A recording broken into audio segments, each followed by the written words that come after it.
Okay, so we've got our recording going. Hello. And thanks, y'all, for being on the call, y'all. We're going to talk about fundraising. Say I'm in Virginia. We're going to be talking about fundraisers, the pros of fundraisers, how to offer a fundraiser, how to structure the dollars of the fundraiser, and then how to structure the actual event and the setup. And then we'll talk about the true benefit to the fundraisers at the end and how you work that. So, and then we'll take some questions and comments at the end. So the first thing is fundraisers are a great mechanism for building the name of our company in a new area. You know, this is a new company. We're not like Pampered Chef and other companies that pretty much it's a household name. We're not a household name yet. So anything that we can do to get our name out is always a good thing. If you're new, I want you to know that this does not take the place of booking parties organically, because you know that habit and lesson of learning how to book parties organically is really what we're after. But fundraisers play a whole other kind of a role in promoting ourselves. So this is sort of like gravy. Booking parties organically is the meat and potatoes. How about that? So what are some of the pros of booking fundraisers? First is that it really does put us in front of women that we would not meet otherwise in other ways. And sometimes a lot of women, which is a great thing, especially just in the name of the company. Hosts are sometimes willing to plan these because it's altruistic rather than self-serving for them. We don't see that hosting a party is an innately negative and self-serving kind of a thing. We think it's a win-win for everybody. But some hostesses are very sensitive to that, but it will do something like this because she knows it will benefit an organization that she cares about, and that's important.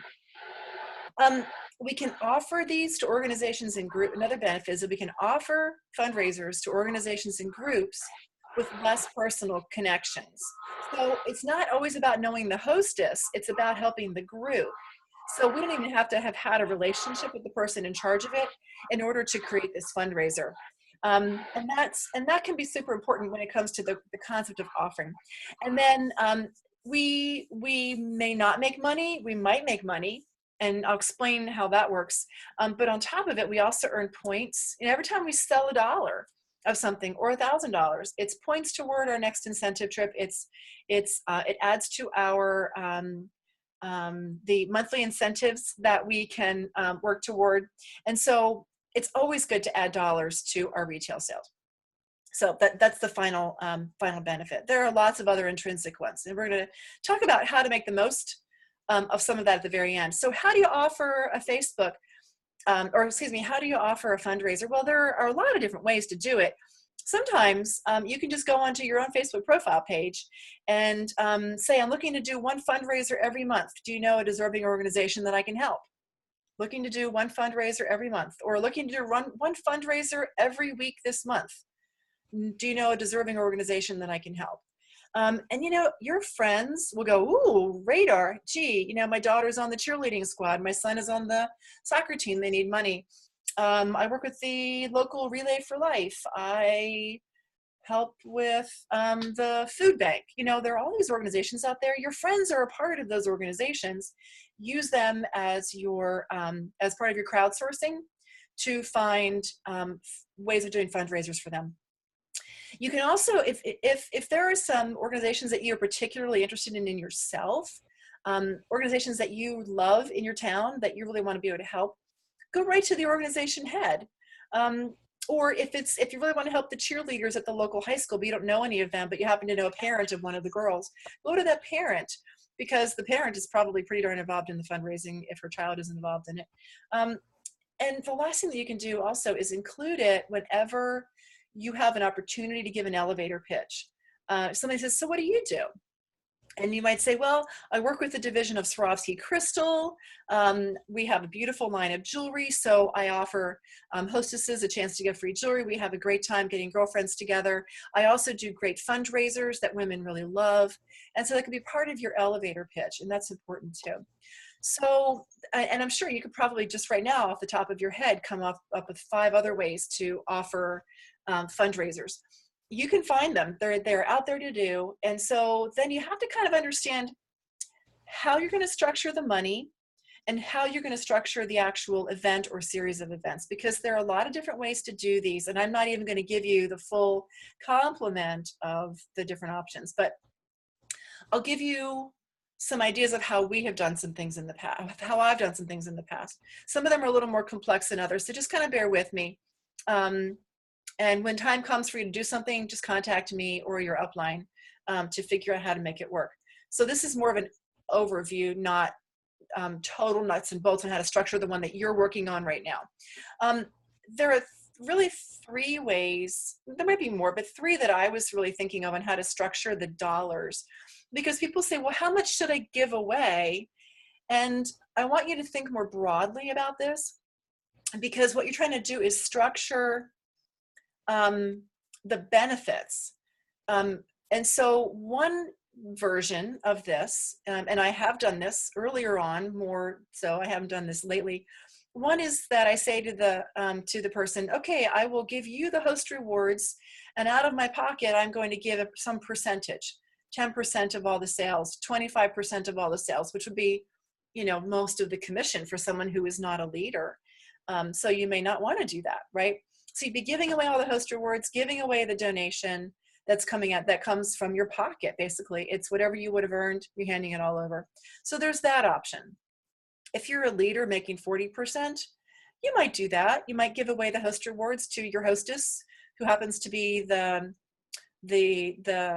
mom who is the head of the cheerleading squad, or the mom who runs the swim team organization.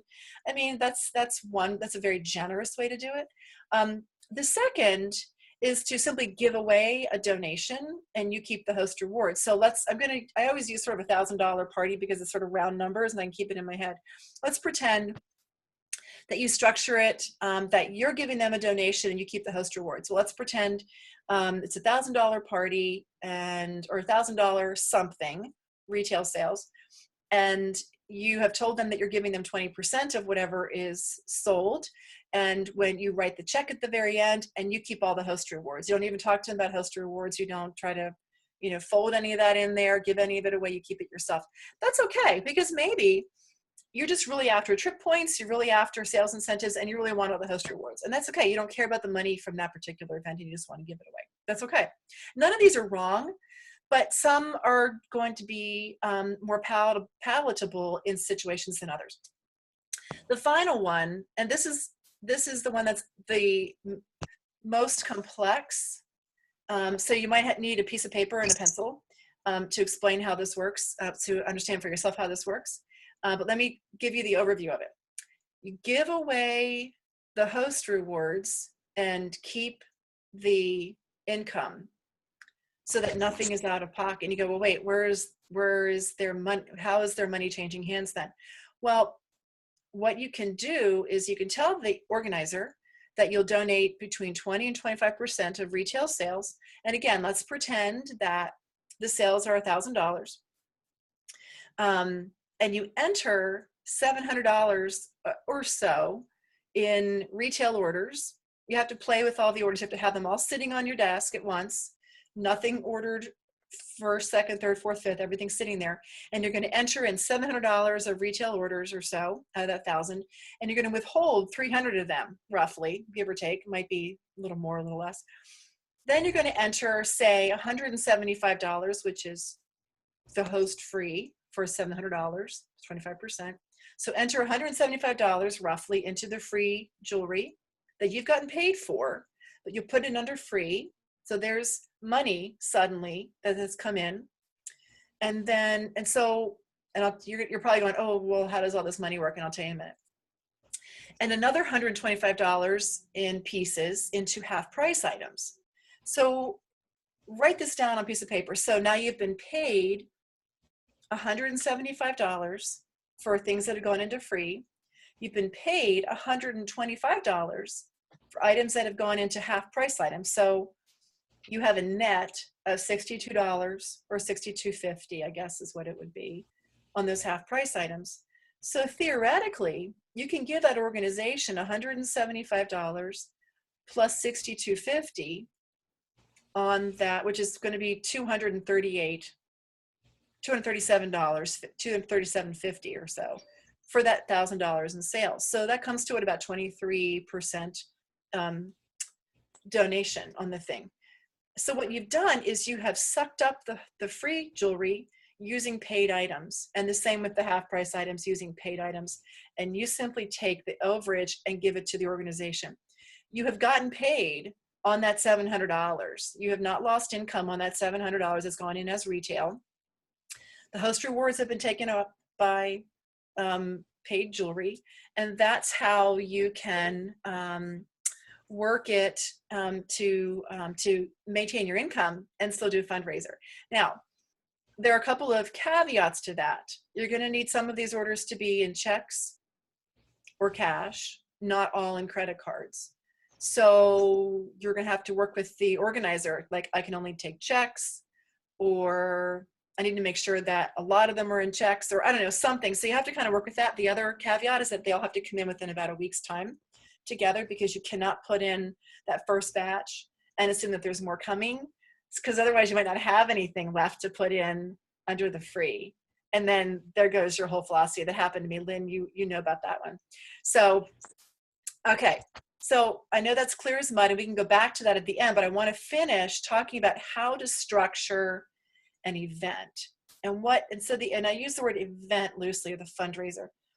I've seen it very simple, single party. I did this one time. We were raising money for mattresses for the Haiti orphanage that we support for our church. The big push was for mattresses for the girls' dorm. So I did a jewelry party, a single party, $1,000. I gave the hostess the free jewelry. I handed over $250 in income, and everybody was happy. That was just a single party. That was just the way I chose to do it. You can do a whole other kind where you do just catalog orders or just online orders. Online orders are like Facebook fundraisers. I don't think are terribly useful. Our line is not well known enough for that for the most part, but there are some people who have cracked that nut and have done a good job of it. Catalog orders are fine.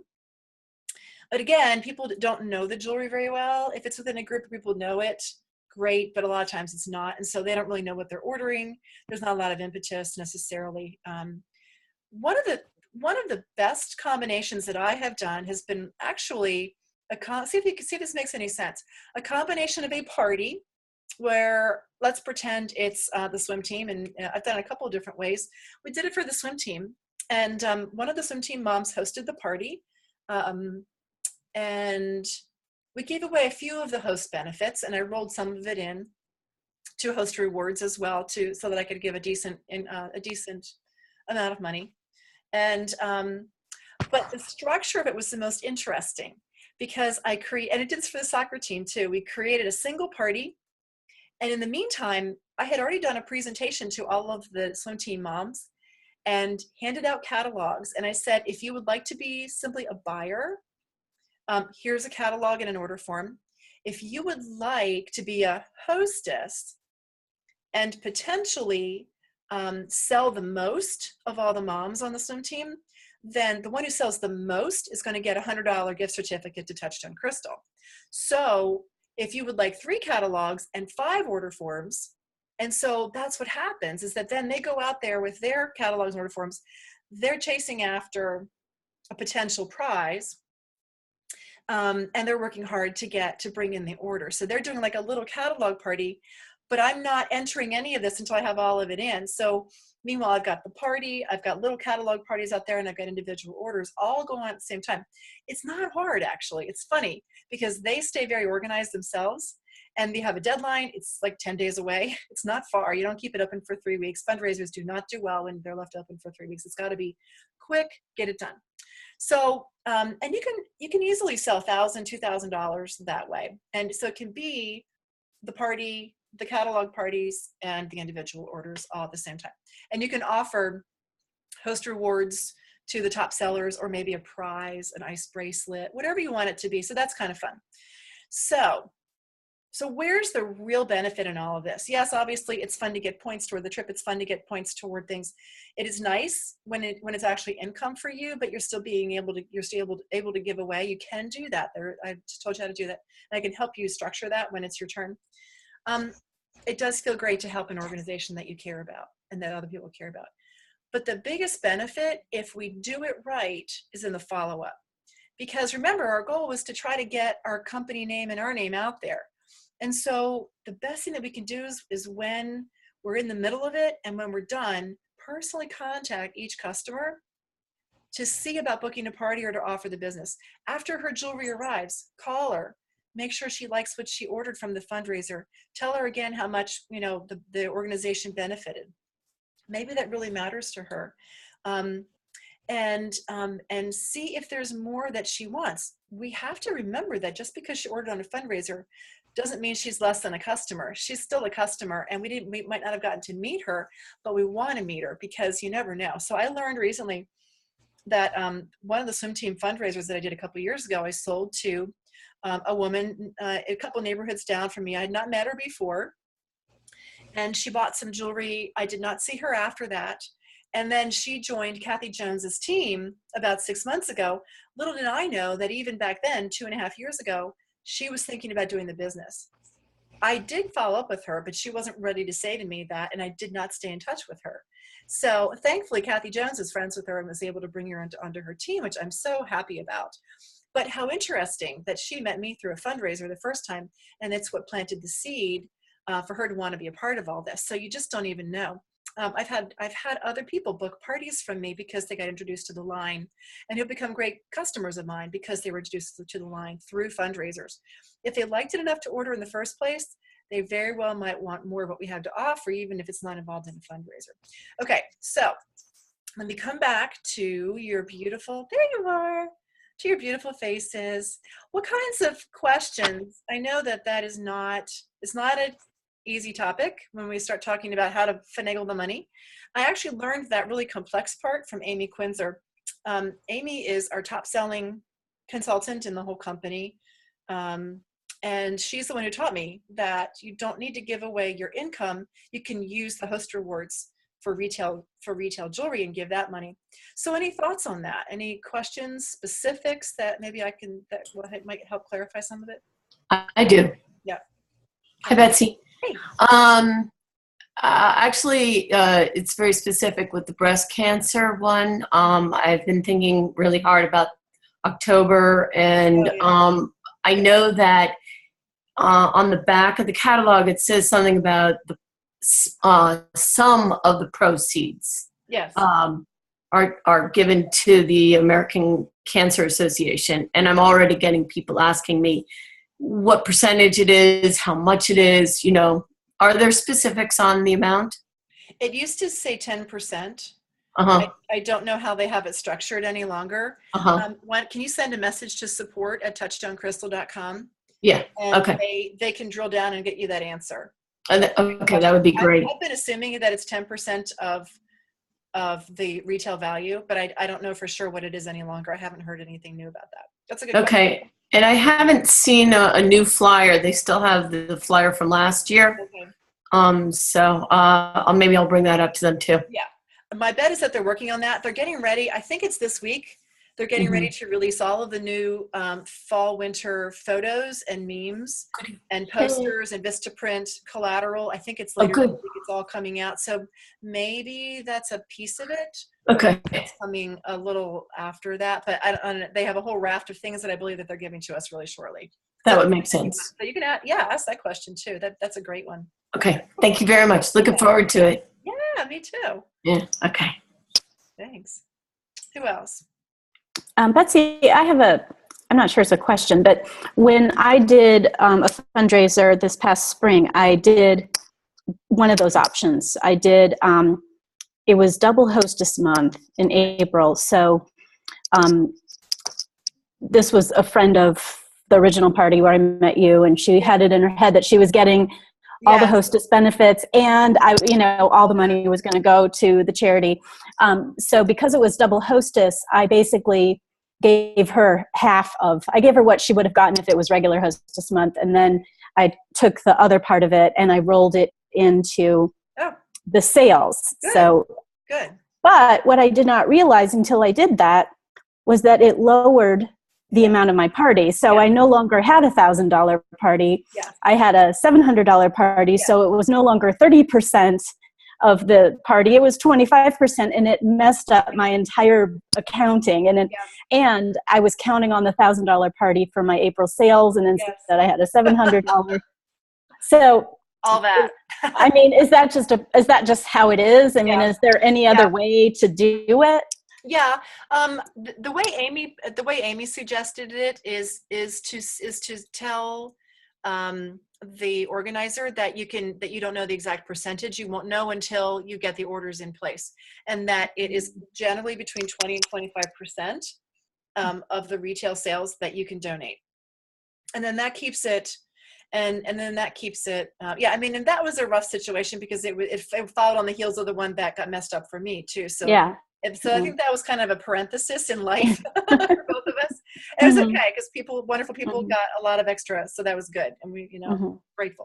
But I guess that's a point to be made. Yes. That I didn't realize was that if you do choose to roll some of the hostess, dollars into, if you choose to take the paid jewelry and put it in free as hostess, that it does reduce the total dollar sales. Well, right. And so each of us has to decide for ourselves what's most important. In that moment, are we trying to maximize that month? Are we trying to maximize what, our total party is? Yep.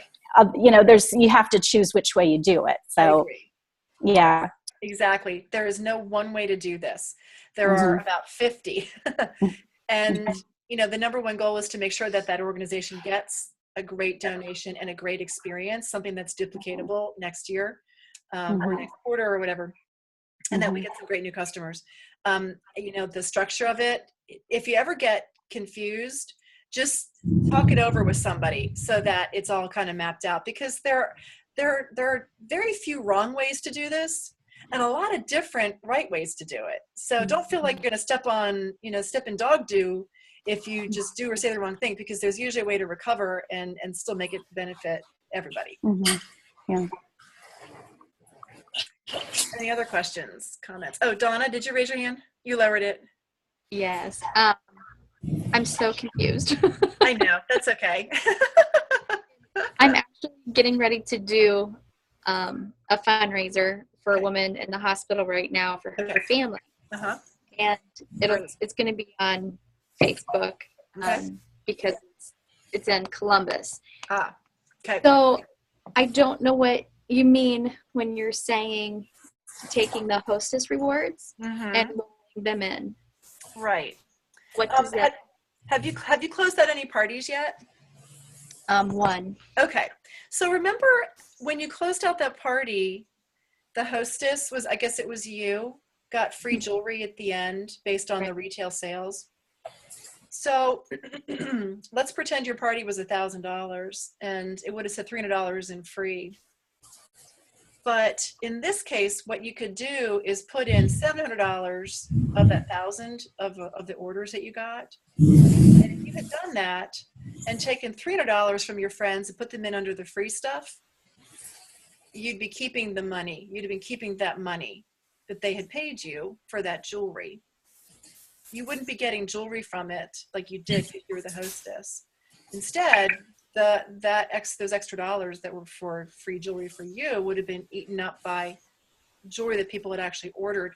But the nice thing is that when it's a hostess reward, the company doesn't charge you for that jewelry, right? So suddenly they've handed you $300, but it's free to you. And so that becomes something that you hand to the recipient.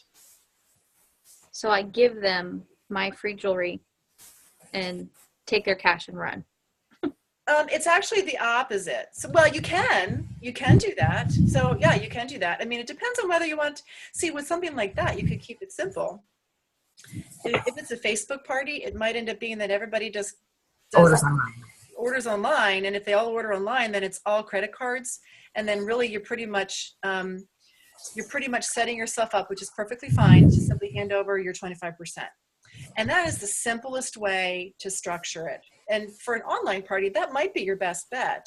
And to know that it's a, you know, not only is it a wonderful gesture, but it's also, it'll be a tax write-off at the end of the year for you. It'll be, you know, wonderful goodwill and hopefully a blessing to their family. But then you don't have to worry about how many orders are in credit cards. It might be more than you want to tackle for something. Yeah. Practically speaking. 6 months from now, you might want to try the next kind, that other kind of fundraiser. But maybe the way this one's structured, it probably might not even work out to do it other than just the very traditional fundraiser. We sell jewelry. I hand over my income, which is great. Okay. Yeah, you can do that. I've done all of my fundraising online too. There's been no in-person parts of that. So for me, it's the same way as Donna was just saying, that, you know, there is no way of finagling that for online. Yeah, I get that. And for Donna being new, that's probably the simplest solution and still a fantastic solution. Great, still the same outcome for the recipient, and you'll meet a lot of people that way. You'll still meet them. Yeah. Perfect. Yeah. And when you want to try something different that's not just online, we can work with you on that to show you exactly on paper instead of just voice, like how we structure it. Okay. I'm gonna go. Thank you very much. Bye. Bye, Kathy. See ya. Thanks for hopping on. Any other questions, thoughts, ideas, attitude? I think these things are a great way of getting our name out. And I think it's a great way of tying into organizations that we care about. I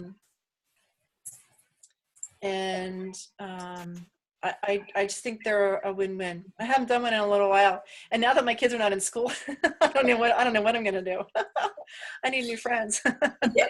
You know what's a good one, and I don't know if you've talked about this yet. I got a call from a consultant in the middle of this, but right now the school booster stuff, the sports boosters, is huge right now, and making those little flyers. Did you guys talk about that? That's huge. No, we haven't. I mean, I haven't even gone into any of that stuff. I just talked about classic fundraisers. But yeah, I mean, you can do all those little kinds of things, you know, where maybe, maybe it's the sorority ones are just huge. That's a huge market. The tridelts, you know, or the gals who have the DGs, the Delta Gammas.